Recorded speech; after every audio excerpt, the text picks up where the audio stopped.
every fucking 9 I know has like gravitated toward a much more dramatic. Yes. Partner. Oh yeah. Except for me, I didn't find anyone dramatic at all. You're with it too, baby. I'm with it too. I would prefer just kind of everything was a non-verbal communication. That's fair. That's social blind as well. Yeah. The blind spot never is just like integrated and then done, and then you never have to think about it. I'm healed, whatever. And so from that perspective, the sexual instinct will always feel like I'm about to go insane. The big hormone enneagram.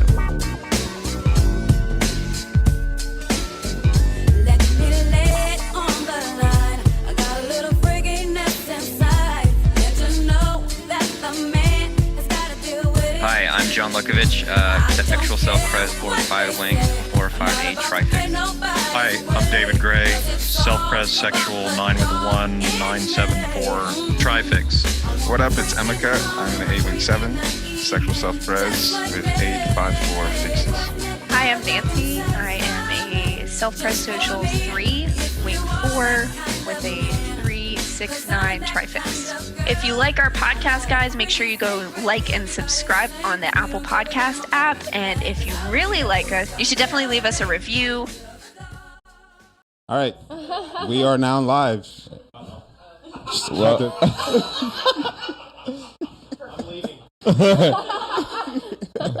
Welcome to Big Hormone Enneagram being live. Mine is David, and rest in peace, Nancy. We have a live audience with us today. We have how many people? 1, 2, 3, 4, 5, 6 people who came all the way out here to listen to us yap about random New York City. We're in New York City. social repugnant questions that y'all submitted. Thank you for that. Yeah, we don't Yeah, really you're have welcome. Live audience. Hey. Yeah, fuck yeah. Can someone who's listening, if I don't think anybody's on the live stream yet, but can someone let us know if we sound okay? Maybe one of you guys can pull it up in the group and see if it's in the group right now. Yeah. Oh shit, this is strong.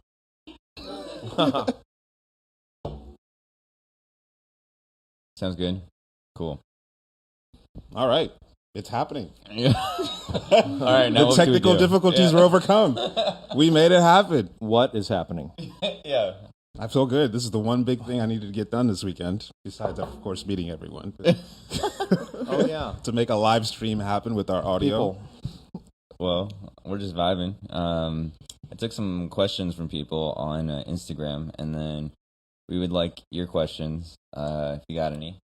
But what are we doing? Should we do the plugs thing or whatever? Yeah, we should do the plugs. I mean, we did all this work to put on this excellent live stream. Those of you who are really professional saying that it live stream. sounds really good, you need to help us make this shit better and more cool. So send us some money. Send us some money. Send us some money to make our streams better. We'll do these more often, not necessarily when we meet up, but just in general, just do more streams, do more cool stuff. What do we need money for? We need specifically? cameras. Okay. We're using our iPhones right now, so it's okay. But my laptop is not capable of really doing this. So anyway, Venmo, EMEKV, PayPal, BHEpodcast@gmail.com. If you like this and you want to see more of it, send us some money. What else? Buy my book. If you've listened to this and you still don't have my book, shame on you. Shame on you. Yeah, don't ever listen again. Yeah, don't turn it off right now. Unhear everything you've heard. Unhear everything you've heard. Alexandra is the world's premier master at astrology and the Enneagram together. Combo platter, attachment queen.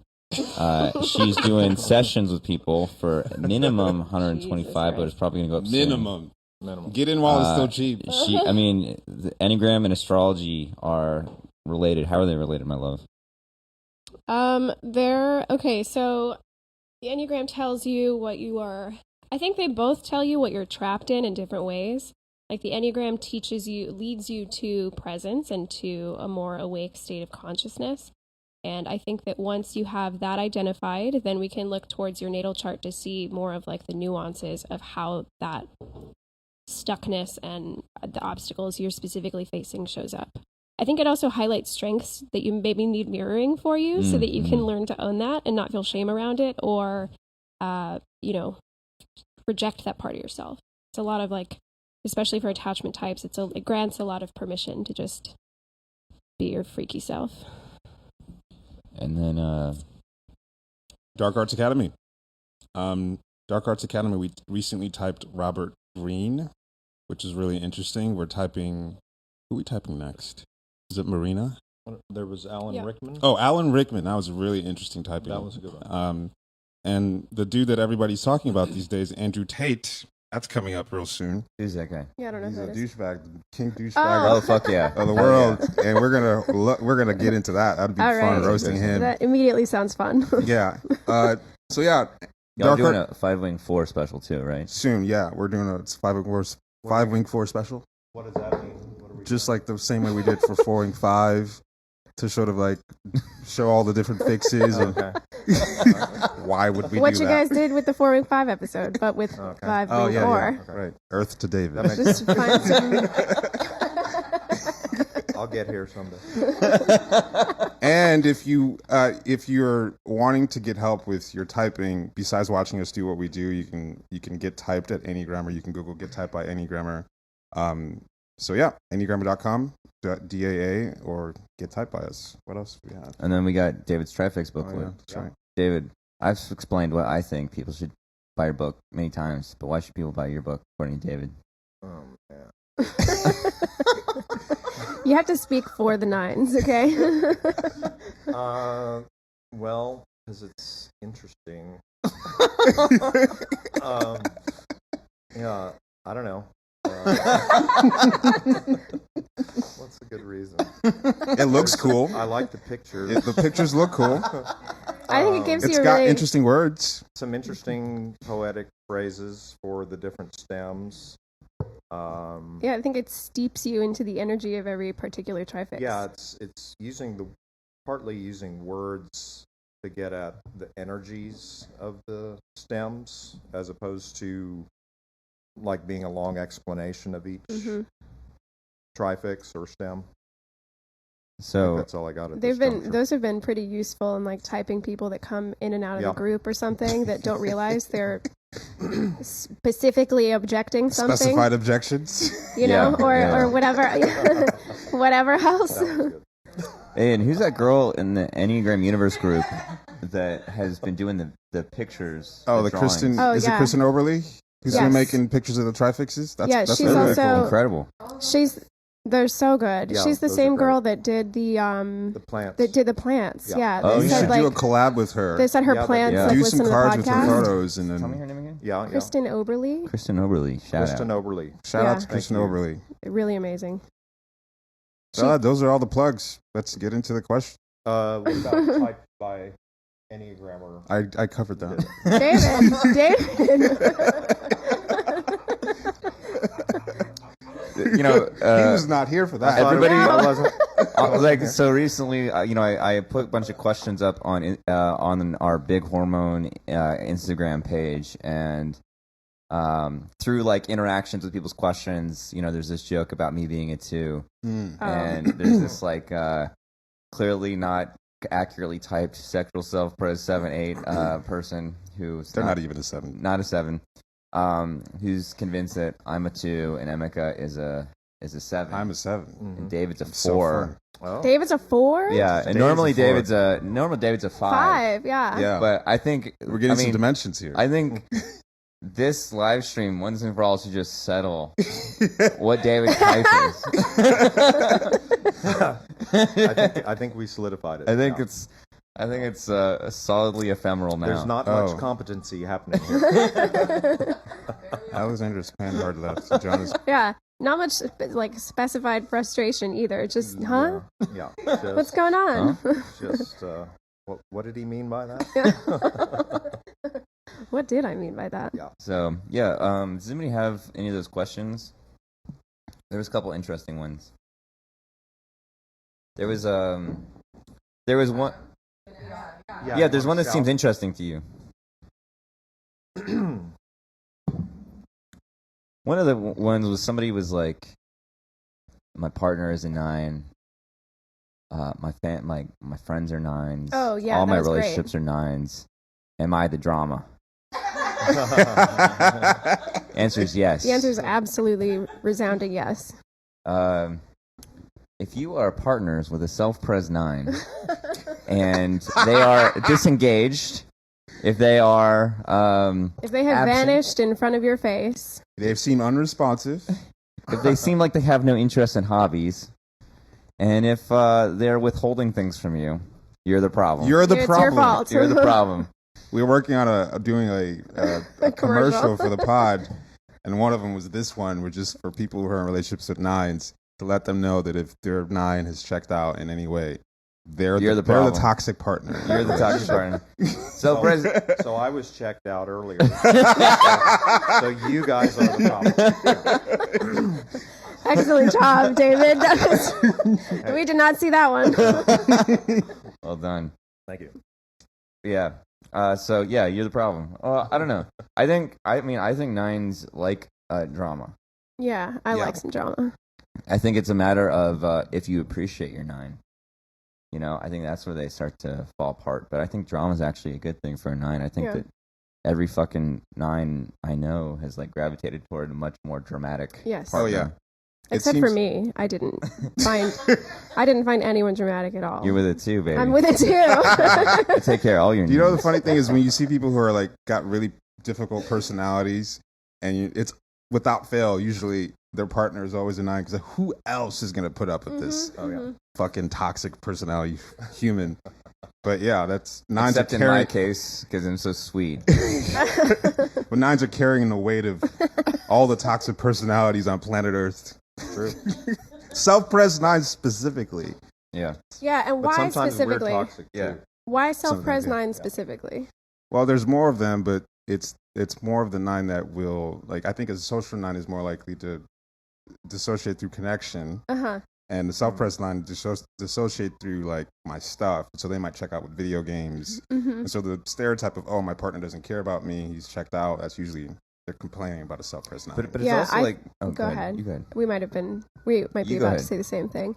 It's because both the social instinct and the sexual instinct needs another person. It needs like an external energy to bounce off of, and I just forgot it. The self-pres instinct is very self-contained. Yeah, exactly. So even if I'm trying to, as a social type, as a social 9, when I'm engaged in my own sloth, I'm still needing energy from my partner. I'm still needing an exchange. And the same thing goes with the sexual instinct, obviously.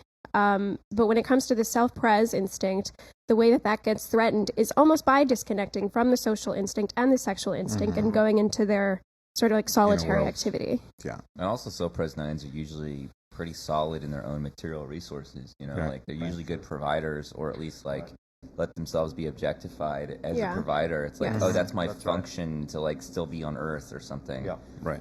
And it's like letting themselves be, self-pres 9s let themselves be used. Yes. All over the place. Be the daddy. Be the daddy. Because what tends to happen, at least we've seen, is that the self-pres 9 becomes the provider, and they take care of their responsibilities, but they may not be showing up in some kind of connective way. And so the partner starts complaining. It's like, oh, you're not here, you don't care about me, but it's like I'm doing all this, that, you know, the baseline foundation of keeping this family together. But they've probably checked out because you're terrible. You're terrible, and also, you know, it's like the 9 will kind of do what they can do to not get bothered, right? Yeah. And so what can end up happening, and the reason the relational aspect of a self-pres 9 for showing up. Yeah. You know, because then it's just like the other person's show. It's the other person's ego agenda.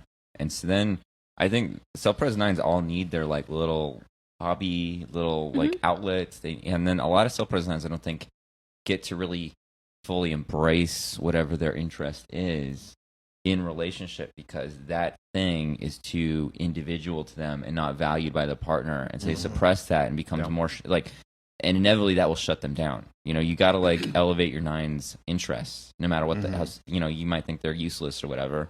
Like, you're fucking useless too. You know, it's just whatever. Let people, you know, like, let them whatever. So yeah, I think we want to advocate for self-pres 9s because that's a type that it's very common, but it's like not appreciated. But also, self-pres 9s got to have the balls to like be forward with what they want and who they are apart from, whatever they're just like endlessly providing, right? Yeah. Their function or something. It's like, if you like to, paint Warhammer characters in your back shed or something, like fucking go wild, Go wild with your Warhammer. It's like pursuing those nonsense things is where you find yourself. Yeah. So. All right, what else we got?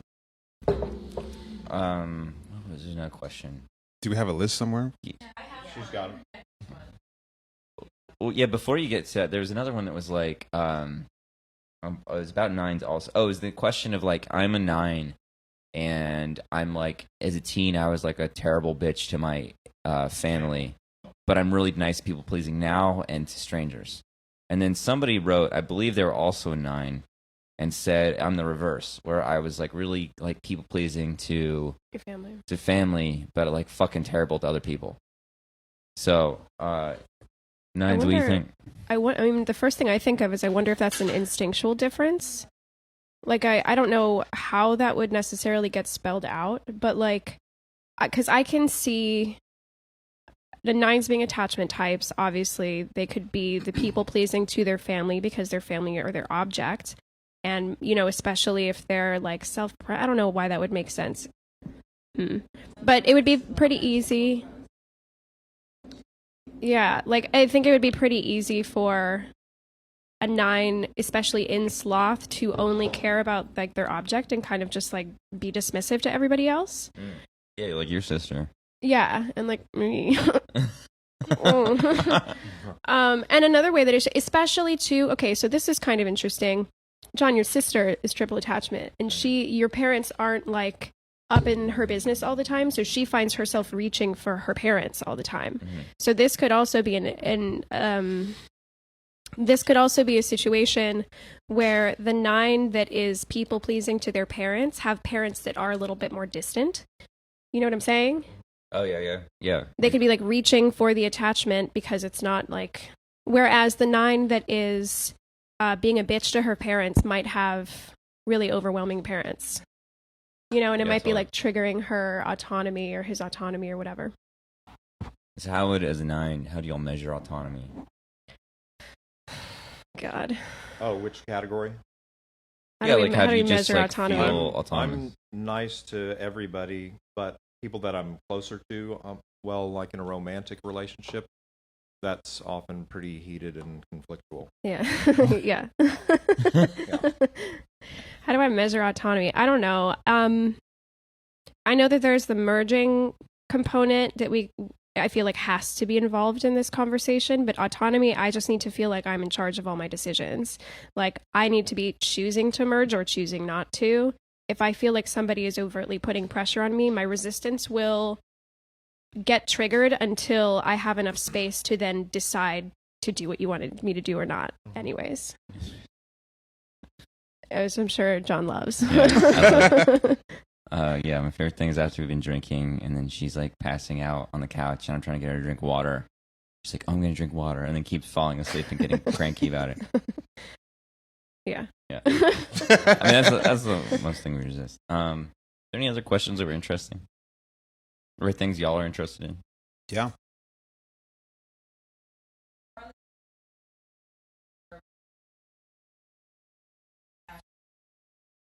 Man, somebody's going for the theory, like hardcore shit today. Yeah. That's not an easy one to unpack. Yeah. Well, we got, let's see. Well, I guess we just did an episode on 8, and I realized my sister has 6 and 3 fixes, so she's a double attachment fixed 8. And one thing I've been thinking about, what does that mean? So she's a Hexad type who has 6 and 3. And then she's got a 9 wing. And she's got a 9 wing, so she's Bermuda adjacent. Attachment, yeah. And I guess when we were growing up, I was thinking we were similar, which is completely not true. She's an 8 wing 9, I'm an 8 wing 7. The older we got, the more I realized that she is someone who likes working in sort of these familiar systems. She's really effective at doing so. And so it's like this Hexad person who knows that she's separate and different from everyone else, but still acts like a Hexad type within, like, she works in the medical administrative system, and she's doing this Hexad thing. She's doing this Hexad thing where she goes into a new work environment, and she knows that they're not going to like her over the next couple of years, but she is competent, and she'll get the job, and then she'll interview aggressively for a better job, because on paper she knows that she can impress and get the better job, and so she just levels up every couple of years, and she's been doing that for the last 5 years. So every couple of years, or like last decade, every couple of years she gets a better paying job. But she knows that she needs to play that game to get in the door, but she knows that ultimately she's not going to be able to really adapt as well as other people. So I see that sort of hybrid Hexad attachment thing going on, whereas we hang out all the time, and she's an 8, and we argue, but I find that she's more, a little bit more other referencing than I am, in the sense that I can kind of get her to question her viewpoint a lot more than she can get me to question my viewpoint. So we got Amber and Gray here, who are like Hexad with 2 attachment fixes. She's got an 8. Oh, that's right. You're not 5. She's got an 8 fix. Yeah, I think. Who else is here? Amber's Who's our got only Hexad girl. Hexad with attachment, or Hexad attachment queen. with Hexad? I mean, Amber, do you feel comfortable talking about being Hexad with attachment wings? Yeah. You want to come up here? Come here. Talk here. No. So Amber, She's got to get in the shot. our though. girl. She needs to get in the shot. No, just leave Yeah, it. okay, so so she she's can get in the shot. hexadding right away. Immediate scold. Yeah, immediately scolding you for never having a 7-wing 8. So Amber here is a social sex, for context, since I'm the only one who's going to do that. Amber is a social sexual 7-wing 8 with a 9 fix and a 3 fix. Yeah. She's our DJ bitch. Go for it. All right, so attachment. I listened to your guys' podcast on the attachment, and like the 9 energy of like wanting to get along, and like that's totally there, but it's going up against my 7-wing 8 that wants to do whatever the fuck I want to do, and it's kind of like I'm in between that. Like, and then my 3 fix is like I should be doing something better with my life in helping people in some way, and that's like social too. But I don't know what I experienced from you, Amber, is that you do have the 7-wing 8 like bombastic, forceful thing, but there's a way that your 9 fix wants to make it smooth and like keep flowing. Like you're not looking to actually like push somebody. Yeah. When it like turns into an actual fight, I get like super calm, and like I just go, I'm like, stop. Were we perhaps in a conflictual situation together? Where? Oh, what? Yeah. Were we in a conflictual situation together? Were we? Oh, yeah, that and that we won't speak of. Crazy Yeah. And without saw naming names, just getting too specific.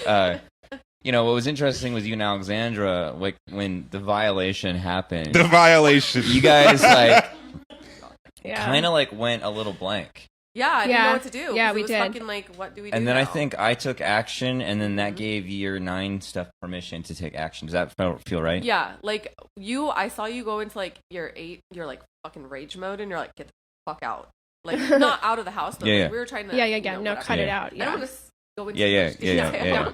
But like, then I was like, okay, we gotta fucking do something, and like. And you were right there Yeah. with me. Yeah. And then like I felt, I don't know, I just felt like really wishy-washy because I knew it was like uncomfortable for everyone, and then I just like it really like hard. Get closer to the mic. Like watch Get her closer something to the happen mic. to a person, and I was like, Yeah, I mean, yeah, you did it was, have like, an it easy. kind of like it like hurts, you know. And I guess that's like also social, but probably more like 9. But like, you know.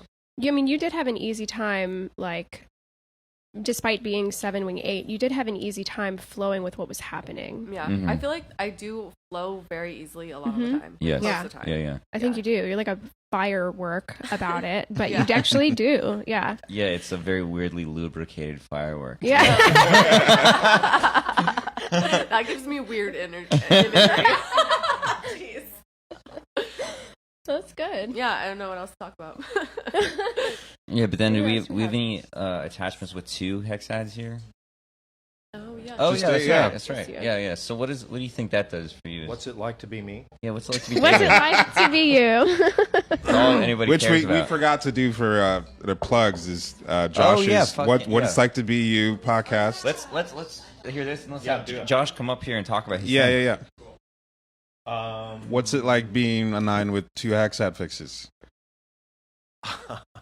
Yeah, how does 7 and 4 come in and help your 9, or affect your 9? I don't know if help is the word. Well, to whatever degree attachment is about adapting, I don't do a lot of adapting, especially probably because of 7 and 4, stuff around like taste and aesthetics and things like that. And since I've got a 1 wing and 4 and 7, there's a lot of critique and frustration and just, that song is factually bad. Yeah. Shit like that. Not just like my opinion, but Objectively, The universe is bad. sad. So so where does that like where is it adapting versus the that's objectively bad? Like how do they win out with each other? You know what I'm saying? Like no. Like, is there a way that like you're adapting and that goes away or is softened, or does that always stay consistent? And it's like I can adapt up until you get into my taste. Do you know what I'm saying? Yeah, I mean, I'm I'm still doing the 9 thing of adapting in the sense this is partly being social blind too. I'm doing at a body level, taking in people's energies. And that's how I'm adapting. It's a pure interior kind of thing. So you're not necessarily going to know what's going on and how much I'm tuning up to you. Yeah. And I don't. And as a social blind, I don't feel like I need to communicate any of that. I notice that when you and I are interacting, just you and I, Yeah. you do get more heart-y. Yeah. Like yeah, heart yeah. space. Yeah, I with me. agree. Yeah. There's some flexibility in I'm sure it's unconscious, like just Totally. different ways of different parts of you coming to the forefront with depending on who you're with. Yep. Yeah. I Cool. see your 4 and 7. I see your Hexad fixes as making you a fussier 9. Oh yeah. Yeah. Like there's still like the 9. There's like this smooth 9. Like that's cool. But Yeah. internally there's still like a drive of like, no, that's Well, not cool. I'm yeah, gonna like I'm 7 gonna adapt by leaving you guys alone, but separating from this thing I don't want to 7 and do. 4 are like exempt energy. Yeah. I mean, like, No, I'm you're exempt a princess from for what sure. everybody else has to deal with. Like, Yeah. Self-indulgent also. And Like self-indulgent. what I want, I gotta get it. I Especially with Yeah. self-pres, it's very And fucking self-pres. Yeah. Yeah. You have the And 4 then wing with 3 social fix. blind, it's like I don't care what it means socially. Yeah. multiple examples of that. Yeah. Well, one of my like earlier impressions of you was like the first time meeting where you're like, "Get me coffee. Has to be black. Don't sweeten it with sugar. It has to be agave." I was like, "What the fuck is this 9? This is not a sweet, nice 9." No. Which you are, but there's an edge. There's an edge. Yeah. Yeah. Yeah, I mean, let go. I would prefer just kind of everything was a non-verbal communication. That's fair. That's social blind as well. Yeah. Just communicating. I mean, I guess this gets sexual or whatever, but like everything could be touch or something. Yeah. Just touch and know. Like Touch Yeah. and no. It kind of feels like under an ocean, but like instead of echolocation or moving through the ocean, it's like a touch, medium of touch or something. right, Yeah. right. Yeah. David Gray. David Gray. Thank you very much. All right, I have to use the bathroom, and Josh, would you like to come up and talk about what it's like to be Josh? What it's like to be Josh. Yeah. All right. Oh, 3, yeah. activate. Oh, you took the boot off? You're a good hopper. You got naked for this pod. That's right. That's what we do here. Tell the people about your What It's Like to Be You podcast. I have a new YouTube show / podcast. It's called What It's Like to Be You, and I'm interviewing people about their experience as their Enneagram type. And I've done so far 4 people. 891. 8912. What's next? You've interviewed all three of these Three. fellas, right? Three. Yeah. Who is the illustrious three? It's Gray. Actually, no, it's not Gray. No, the first, you're going to be one of them. No, the first three that I'm interviewing is actually not a person in the group. That's right. An outsider. One thing that might be coming up Get away. is I'm anticipating running out of Hexad types sooner than attachment types. Yeah, that's. And so what's probably going to happen is I'll do a couple revolutions around the Enneagram, and then we'll do like a series of a bunch of 9s in a row. Mm-hmm. Yeah. And what I'm interested in, especially with that, is kind of to our point conversation that we were having before, is if you look at just a bunch of different versions of one type, then you'll be able to see a lot more distinctions in the instinctual stackings and the trifixes and stuff like that. So that'll be cool. So I have a question really quick. So far, because you've been interviewing Hexad types and attachment types, and for some reason this popped up in my head that interviewing an attachment type might be more difficult because they're not just going to be like, here I am, it's my time to talk. They're still going to be trying to look for what you want them to be. Have you had like an antenna out for that at all? Versus like, Emeka and John, they can just like talk about themselves until the cows come home. Okay, this is really interesting territory. Why would I talk about anything else? I had brunch with a friend today who's also a Bermuda 3. Okay. And what I noticed in our dynamic was there was a period of about 15 minutes as we like sort of landed together where unconsciously we were both kind of waiting for the other person to localize their energy so that we could adapt to each other. Yeah, that makes perfect sense. And it was like two Tempur-Pedic mattresses trying to. That's really good. So good. And to an extent, it's true that with Hexad types, because there's more specificity, then they sort of make an impression on me, and it's like I exist as a potentiality that can form to whatever energy is in front of me. Was that my way of interacting is like I hook into a social dynamic that exists between you and me. And she was basically flat in her face and not giving me anything. So I felt like I was lobbing questions over a fence. And that's really she interesting. would receive it and then sort of hang out with it here and then not throw anything back over the fence. Oh my God. Yeah, and so, just eat it up. So I was just like, you can probably, if you watch the video, you can see me like having to go back inside myself to come up with the next question. Because there wasn't an actual exchange happening. Yeah, you know that's what I mean? really interesting. Did you experience that with David? No, actually, I didn't experience it with either of you, partly because I know both of you already. Oh, okay. And that's part of the social thing, too, is like once what I'm starting to do more is have like initial conversations with people, although I actually still had that with Alex. But there is a sense of, if I've settled into a dynamic before with someone, then I can place that again. I can re-enter that quickly.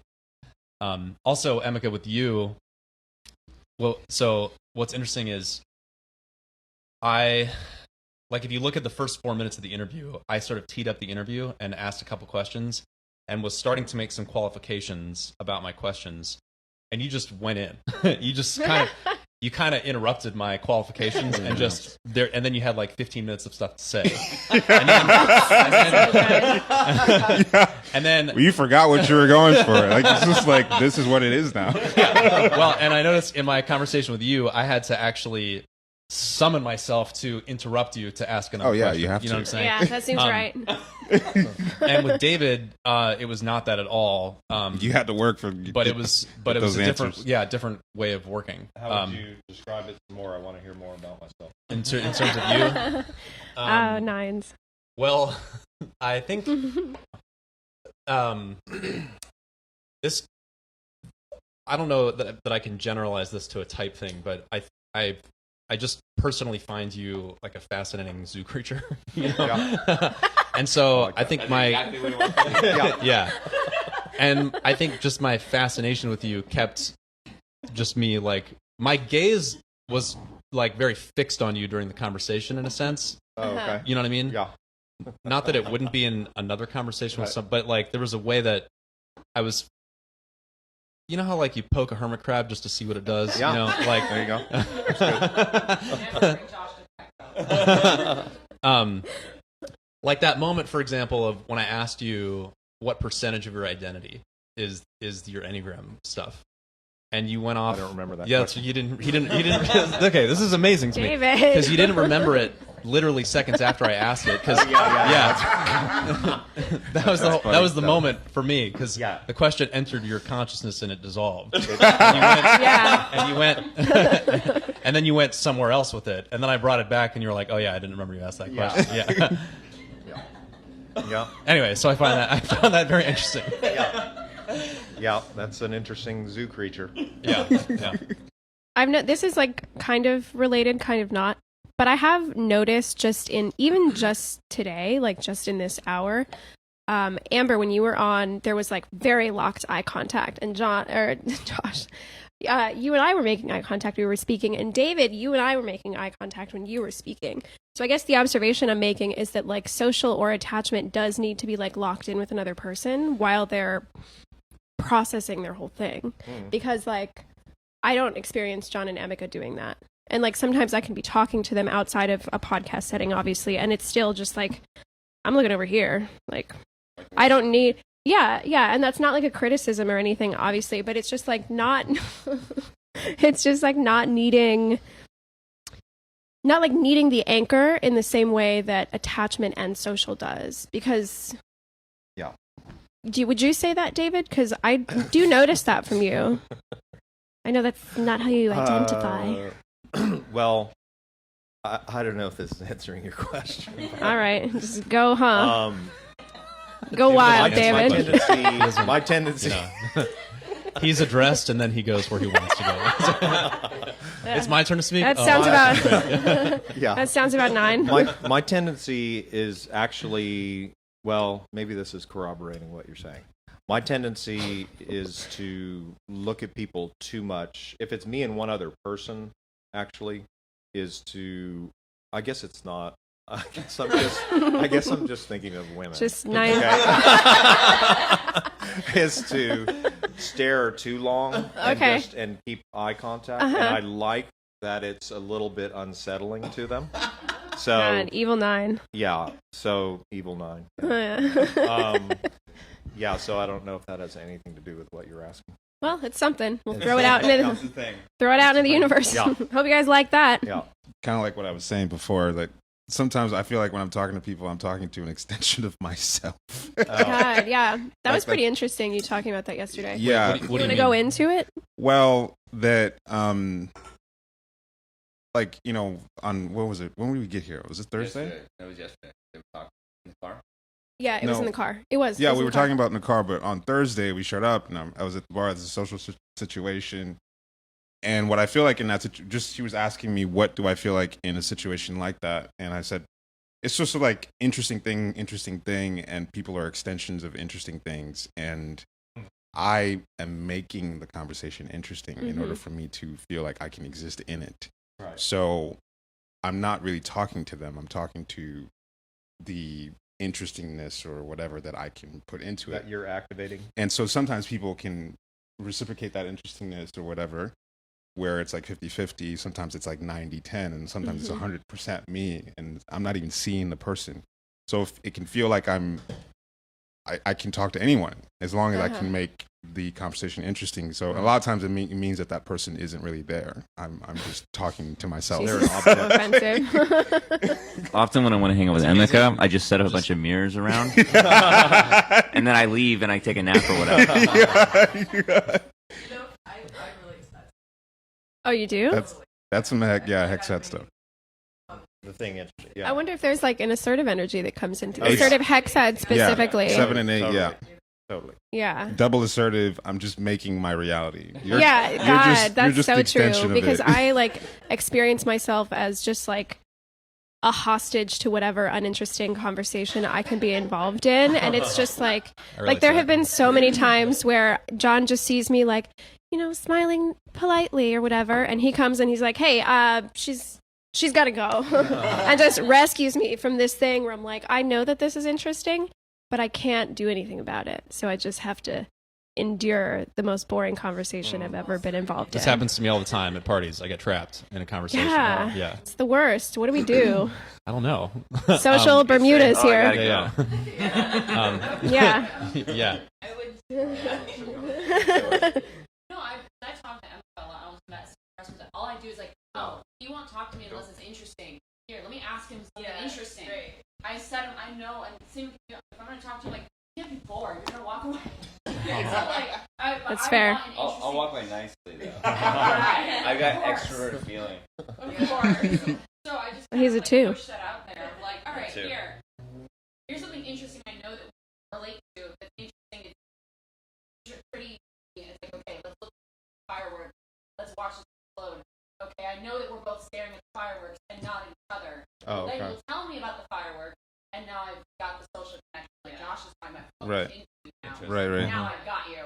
Yeah. You wait for me. That's a really great way to put the attachment version of assertive energy. Right. Because it still is like pulling in from what you are sensing the other person wants and asserting that forward. Yeah, can you kind of like condense that? I don't know if that picked up on the. I can get up. Yeah, get up here. We're all trapped under cozies. Hello. Okay, so All right, cool. to sum that up real quick, something I've been seeing which is different from what Josh and Alexandra are doing. Thank you, so I can just stand. So yeah, something I'm doing that's different from what Josh and Alexandra were doing, and I saw it last night when we were all hanging out, and when I talk to Emeka, I will just throw him a question and say, okay, here's an interesting thing. Let's look at these fireworks. Let's look at these pretty fireworks and tell me what you think the fireworks are and what you're seeing. Okay, this is what I'm seeing. We're now enjoying the object, but now to me, I'm like, oh, we're bonding, air quotes, over. Now you know I'm interested in interesting things. I know what you're interested in, and then you give me more information, and I can use that to keep hooking you in. Yeah. So Yeah. I said specifically you're not getting away from me at that point, because once I've decided that I think you're interesting, I'm going to keep finding all of the pieces of you that are interesting. If it's boring to either you or me, we're just never going to talk about it again. That's because like why would I assertive waste attachment, yeah. why would I waste both Yeah. of our time? It's Right, like right. It's still like I still want you to have a good time. There's still the attachment part of and social. We should be all together in Right, the right. pretty, but it's still there's a grab there, and I'm 368 with a 8 wing 7, so that's like really like a dose of hexad in there to really get me raw and movement. What about when you communicate with me? What are you doing? Honestly, there's a reason I ask you less questions.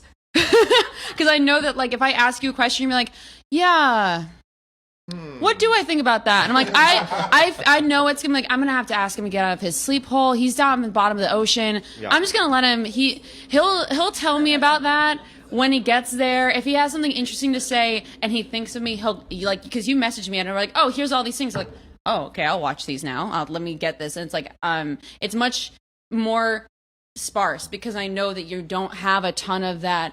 Yeah. I can just go for hours energy. I know that you two can just go for hours if I start you up, and I'm not going to drag you up out of it. You're not going to like it. You're going to get bored. So I'm like, no, I'm not going to do that to you. So I would say that's the difference. But I noticed you and I were doing that to each other of like, no, my topic, no. Yeah, we were like pushing back and forth so fast. It was so much fun. I loved that pushing back and forth. I was like, woo, this is like actual matching energy. And it was like really woke me up in a nice way. I know, I have to like dance it out. I can't sit still. So yeah, I also noticed. How much are you evaluating whether the conversation is interesting to you versus evaluating whether the conversation is interesting to them? I can feel it because I'm going to get up and walk away or not answer them quickly. I don't want, that's why when you guys were talking, like, oh, I get trapped at parties. I'm like, how? I don't get That's that. fascinating. That's a really interesting, important distinction about threes with different fixes. I think the 8, I think if I was 8 wing 9, it might be a little bit easier because I could just settle into my body and kind of just try and show, maybe between image and 8, it might be like, I'm going to show you I'm not thrilled, but I'm going to be more stately and still with it because it's 8 wing 9. But with 8 wing 7, I'm like, I'm already standing here. And as soon as you ask me a question, I get to the end of the question. What's a boring question? I'm going to have to answer some questions. Like, there's a little bit of hyper energy coming out there. So, yeah. There we go. I just started talking. Fuck. See, I'm doing it now. I don't remember what it was. Yeah. So here's the thing. I probably have 15 minutes worth of battery life. My charger isn't working for some reason. So I'm saying, well, for some reason it's not working. Like I've tried different chargers. Oh, I see. No, I mean charger to the laptop. So we have like 15 minutes probably. So, and it's been going for 45 minutes. So it shouldn't be longer than an hour anyway. So let's move on to something else. Take your mic back. In other words, wrap it up, B. All right. Oh, yeah. Do you guys have like any very impulsive social questions? Not about like the social, not necessarily about like content, but just like social. Yeah, like no one Like asking questions personal that were questions. personal. That's the thing that was disappointing. OnlyFans? Yeah. I think that's really just one person that keeps asking. Oh, David, it is not just one person that wants your OnlyFans. So Yes. tell me more about all of that. I don't want to because I'm a nice, because I'm a civilized person of society. What's that? I said I'm not going to. Oh, okay. Was that an infringement on your autonomy? That was an infringement on my social presentation. Oh, okay. That's right. OnlyFans. You know, I actually recorded some erotica. Oh my god. And I made it about 3/4 of the way through on the editing. And I even set up the account on OnlyFans. But no way. This is how it is to be a 9. You know, things snail pace. We'll get it in 100 years. That was about 6 months ago. So yeah, I just need more encouragement. All Some more right. posts Everybody about daddy pet issues your for David 9. Gray Erotica channel. Yeah. Yeah, Jesus. Gee, you need a bodyguard or something. All right. Anyway. Yeah, like more fun It's not awkward questions, for me. more fun personal questions that nobody asked. Nobody asked any personal questions when we had a Ask Me Anything fucking live pod. Let's go. If y'all have any personal questions here, y'all are looking through lists. What do you have? No, I mean if you have questions of Michael, your do you have own. one? I have a question for you, Emeka. Sure. Can you talk about the way you experience chemistry when you're not physically attracted to the person? Oh, that's great. Yeah, that's good because the thing about all the instincts is that when it's your dominant instinct, it has way more dimension than know, like people who are sexually blind tend to like only see like one color of sexual instinct, like it's about fucking or sex or something. And so it's with sexuals, like there's different dimensions of the ways that you might be attracted to someone. So there's like the, of course, base level physical attraction where it's like these body parts that I like in these specific ways. And then you might be into that body. So there's like a physical chemistry. Okay. And then there's like an energetic chemistry where it's like whatever vibe that we have, there's some kind of mix that whenever I'm around you or talking to you, like I like that interplay that we have. And it's not even necessarily like a social thing where it's just like something about the way you exist is doing something for me. Mm-hmm. So like some kind of sparks there. And then there is like a more of a long-term, like maybe creative kind of chemistry is like maybe the way your mind puts things together, does something with the way my mind puts things together. And so it's a really strong hit when you get all of that together in a match where it's like I'm physically attracted to you, but there's also kind of like a psychological chemistry or polarity that's happening. But a lot of times you just get like one part of it. And for a sexual type, at least for me, sometimes like maybe that's just good enough. I'll just take that one dimension of attraction and, I'll feed on that, but it's not necessarily going to last. So I guess with chemistry as an 8, it's like if it's not there, it's hard sometimes to decipher what I'm attracted to because I can create it in a way that the person vanishes. Whereas I can sweep them up in my own field of I'm feeding off of my own interestingness through you. Yeah. Whereas you haven't generated anything. I haven't really seen you. And it took me like months and months and months to finally say, you're like, there's nothing, you're not even there. It was just me creating this thing and making you interesting to me or something like that. So that's been something that I've learned to do, is to step back and really stop doing Asserting. the thing, to stop making what I want to exist and just really see what's in front of me. Yeah. What makes that hard for you to stop? Because my personality is just, it feels like there's no life unless I'm going. Like it feels like if I'm in a conversation, kind of like what happens in the podcast, it's like I have to listen to this. So I have to do whatever I have to do to make the podcast interesting. So a lot of my personality is wherever I'm at has to be interesting. It's like oxygen. I can't breathe if there's nothing happening. So I have to inject something. And so if I'm around someone that I feel like, okay, this is not enough, I'm going to inject. So what if I stop doing that? If I stop doing that, then I can really see what that person is. But if I'm always injecting, then I don't really see you, right? Yeah. Thank God you have me on the pod to talk about Egypt.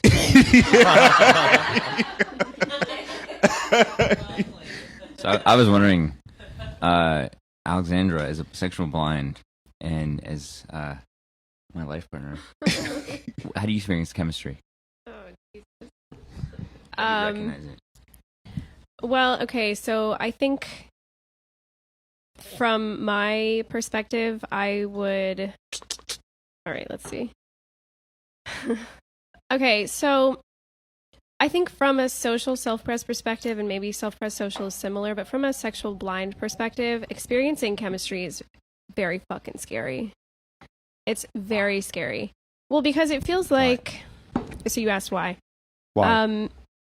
It feels like something that is going to like undo everything I've tried to stabilize and create and Might get you out of your clothes, so to speak. God, John.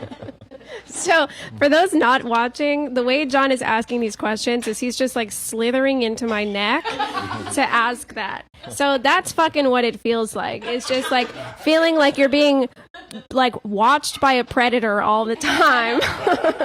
The serpent. One microphone, two souls. But I do think that like from a sexual, so I'm sexual blind. Sexual is my blind spot. And like, I don't think that there's, and this is like something people have talked about, but in case it needs to be re-emphasized, the blind spot never is just like integrated and then done. And then you never have to think about it. I'm healed, whatever. And so from that perspective, the sexual instinct will always feel like I'm about to go insane or something like that. Like it always feels a little scary, not scary, no scary. It always feels a little bit like, yeah, like I'm about to come undone. Like I'm about to like throw myself into a fire and maybe not come back. So I know that people experience it as like excitement or whatever, but I think also as a social type, what I can experience as excitement is a social resonance, not a sexual resonance, or some kind of ego flattery, not a sexual resonance. If it feels like safe and I'm fully in control, I'm not sexually excited. I'm in control, which is not the same thing. So do you experience chemistry with me? Yes, Don. How do you experience chemistry with me? John just wants to hear me talk about him. But actually, wait, but I have a question about that because, I mean, you're in a committed relationship, and so chemistry has a different quality, I'm imagining, of safety. Yeah. Because of that. Like, I'm single, and and experiencing chemistry. Single. He's single, ladies. That's right, everyone. When I experience chemistry, it's like if I feel attraction for someone, it's like I experience it as an uprising of energy in me that, to your point, it's like language fails here. It threatens to undo me. It feels out of control. It feels like almost to ride this would be basically to like consciously grab onto like those motor, like when someone's water skiing behind a boat or something, like to grab onto one of those without skis and just to be like, okay, here we go. Yes. And also as a social dominant, it's like, what would this do for our relationship? Yes. This could shatter our connection. Oh, I see where And- you're going. yeah. Okay. And so it's like the idea of initiating, the idea of flirting, for example, is just, it's like, I don't even know how to place it. It's like, this is sort of humiliating to realize in the last couple of years, dealing with, like, awakening to my sexual blindness. Mhm, Like, mhm. flirting is hard. Mhm, It's yeah. it's hard. You know, it's not a mode that I can access in a stable way. Kind of, It's ever. not stable. It's Yeah. That's the whole point. It's not stable. Maybe that's actually maybe that is the point. Yeah. It's like a wave of unpredictability. Yeah, it's like surfing, and it's Right. not. And it's moment to moment chemistry that can turn into anything. Yes. Yeah. Yeah. Well, And there again, you go. like- Yeah, that's like even you saying that is like, oh, okay. Like I'm interested in it. I want to try. I want to experience it. I want to get good at it. Well, you know, Okay, 3. I'll start flirting with you. All right, we don't have very much long, but so we should do one more and then wrap this shit up. Because my laptop will die. Let's see. There's sort of maybe like, so when I was polling people for questions on Instagram, somebody sent me that Tumblr thing, and maybe in a future thing I want to talk about some of the Yeah. gross misconceptions that arose on there. John is a 2. I'm a 2, so that's you're right. You're totally right, Very Tumblr obvious girl. Tumblr girl. You're right. He's a 2. We don't know anything about the Enneagram or typing or anything. Yeah. He came over with a fruit basket, and I gave everybody a long kiss on the mouth. Yeah. And grabbed their little fruity butts, and you know, just I love love. I know I love to love. Don he doesn't have a line to 2. He is a core 2. Core 2. We don't know and shit about intimacy. 2s. You know, so, you know, we talk, somebody on that Tumblr thing actually was like, where's the emotionality of 4 if he's talking about how 4s have a limited emotional range? And it's like, a lot of the emotionality of 4 shit out there on the internet is not about, like, it's about the 9 collage Right. of all the experience. feels. Yeah. All the feels, and that's not 4. 4s are not just, like, hyper-emotional beings. There's a lot of emotion, but it's punctuated by frustration, and it's under the surface, and it's a withdrawn type. It's like, I don't want you to get into this. Yeah.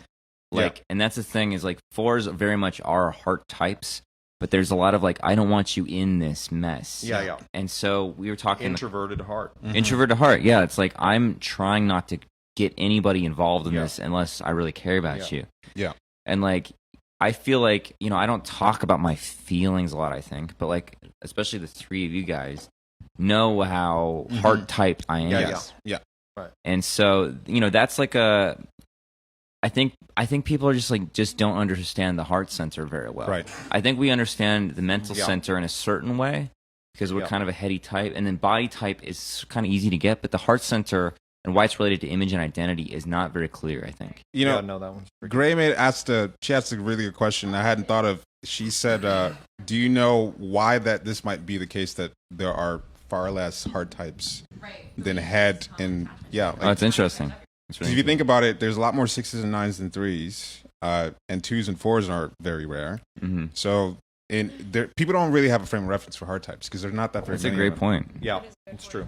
Well done, Gray. Interesting, yay. You know, Fireworks in the from a Gurdjieffian point of view. From the Gurdjieffian point of view, like the reason we have the 3 centers correlate to the 3 forces, right? The body is the negative force in the sense that it's the force of entropy, and the head is the active force, and the heart is the reconciling force. There's something interesting there with our difficulty in reconciling our three forces that maybe, I don't know, there's something there to me. Here's something interesting too: is if you look at developmental theories like Ken Wilber's stuff. It talks about basically going from the biosphere to the noosphere, which is like from body to mind, and it skips over the idea of heart altogether or identity as a developmental layer or as a aspect of experience. And so the idea of a self-concept is actually talked about quite a lot, but it's not ever centered as the most salient aspect of your self-concept. It's very interesting. You know, and I think that's actually part of the contribution of the Enneagram to the world of whatever integral theory is that. Yeah, that's a good point. Good point. It's a hard time. So we got to understand hard types better, but we have to wrap up and say goodbye. All right. Well, thanks everybody, and thanks. No, I to mean, our we have a couple audience. minutes to say goodbye. And Oh, whatever okay. else All you right. want to say. Crazy. All right, bye. Wrap it up. If anybody wants to get on the mic and say something, this is your time. I'm gonna vacate the seat and go to the bathroom. You got a couple minutes to do your shout outs or let people see your face, whatever else. Yeah, come on up if you want to. You've got. This is your chance. Do it, Hexad girl. Get up here. No, I'm more assertive. Apparently, I win this race. No, I wanted to say real quick, as I've only been in Enneagram loosely prior to this, and I do have to say that I'm also in the ops community. And when everyone gets shaved by ops and they get typed with them, like, oh my God, this shows me who I am. Can you translate that? Shaved. Ops and Objective shaved. personality system. Shaved means you got typed by Dave and Shan because you were bearded and then shaved, and now you're naked for the world to see. Oh my God. Look at me doing social. But yeah, so congratulations. the more important part of that is I have personally found that Enneagram is far more transformative than ops. And I love ops. And I have a channel I talk about it all the time. But like this has been more powerful. And the way that you guys are presenting it has been more powerful. And that means that if you don't buy all their shit, you fucking suck. Okay, thank you. Who else is next? We have very little time left. Yeah, you couple fucking minutes. suck, so. Yeah. I wish I could have queued up some music, but anyway. Yeah. Yeah, let's close it up. Oh my god. Yeah, how much time? I gotta shut this thing down before my battery dies, so that's really what it is. All right. Well, thanks for everybody. And Thanks for love this pod. Yeah, we're gonna have Send us some money. Send us some money. We're gonna have more meetups like this, so we hope to see you at the next one. Most of you, some of you not, but And I'm most just- of you. And I'm figuring out how to use the streaming software, so we might be doing more streams. So look out for that. And we should all do it in New York so that you guys come here to me. Yeah, you don't have to do shit. So we don't I'm have not to going move. to Texas. So. You might have to come to Chicago. You might have to. I don't think Emeka's I'll go going to Chicago. No, I'm not going back. I'd like to go to Chicago. Let's go to Chicago. I'll go to Chicago. Yeah. All right, guys. Windy City. All All right. right, bye. Bye.